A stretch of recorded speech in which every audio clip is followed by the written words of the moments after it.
In The Expendables 2, Mr. Church reunites the Expendables for what should be an easy paycheck, but when one of their men is murdered on the job, their quest for revenge puts them deep in enemy territory and up against an unexpected threat.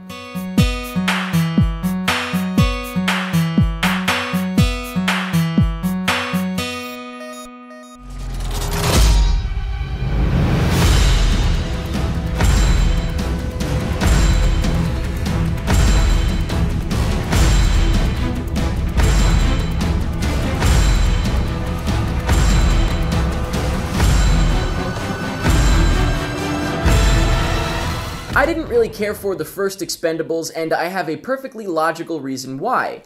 These movies are basically a dream come true for anybody that grew up with all these action stars. They come together into one movie, and it's like, what more could you want?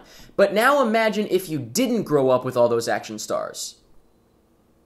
Ta-da! For whatever reason, when I was growing up, I did not watch these movies with these guys. I had seen some of them, obviously. I know who they are, obviously, but I guess I just wasn't super excited because it's not like they were my childhood heroes or anything like that. Don't get me wrong, I can appreciate the concept, and that's why I was looking forward to Expendables 2 even more than the Expendables, because for some reason, in between Expendables and Expendables 2, I was able to appreciate the concept more, and so even though I didn't care for the first one, and overall there's no reason I should be excited because I didn't watch these guys growing up, I was still kind of looking forward to the Expendables 2, and I'm very happy to say that it was a blast. It's extremely entertaining, obviously light on story, but very, very heavy on action, violence, fighting. It was a lot of fun. Honestly, if you're not grinning like an idiot by the end of this movie, then you must have fallen asleep or something. It's impossible for you not to laugh and smile as you watch these guys work together and just be badasses. Now, like I said, it's light on story. Obviously, it's just a silly movie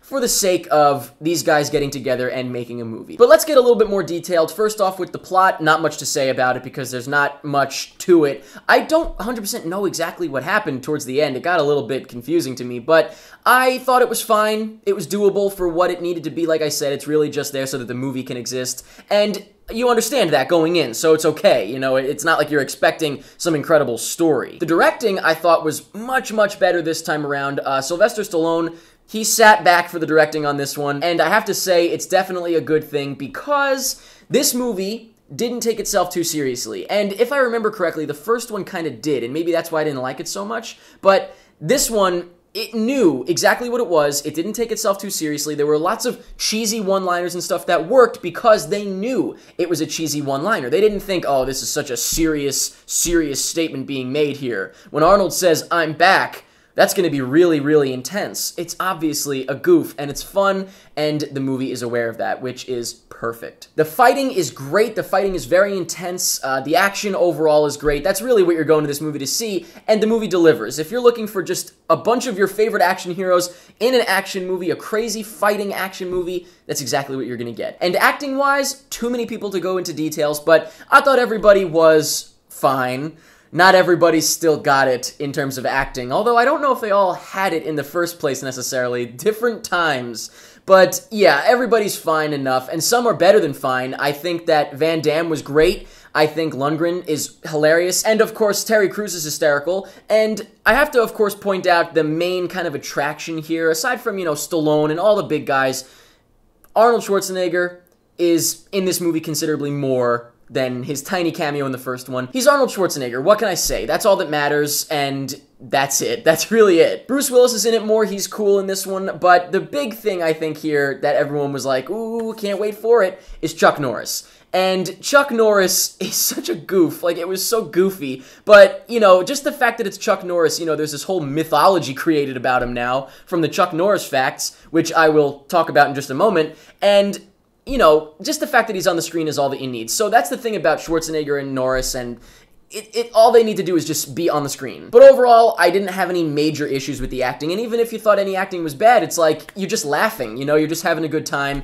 It's not a big deal. And the last thing I'd like to say before I wrap this thing up is I'd like to go back to the one-liners real quick. Some of them were so ridiculously cheesy that it was like, oh my god. Like I said, you're still laughing, but I think that the worst was when Arnold Schwarzenegger goes, not who's next, he goes, who is next? Rambo? It's like, what? And the very last thing I'll say might potentially be considered a spoiler, just in case. I'm not going to ruin it for anybody. It's about Chuck Norris. It's something early on. It's what I kind of mentioned a little bit earlier, but I don't want to ruin it just in case. So I'll wrap this up. Overall, I had a good time with Expendables 2.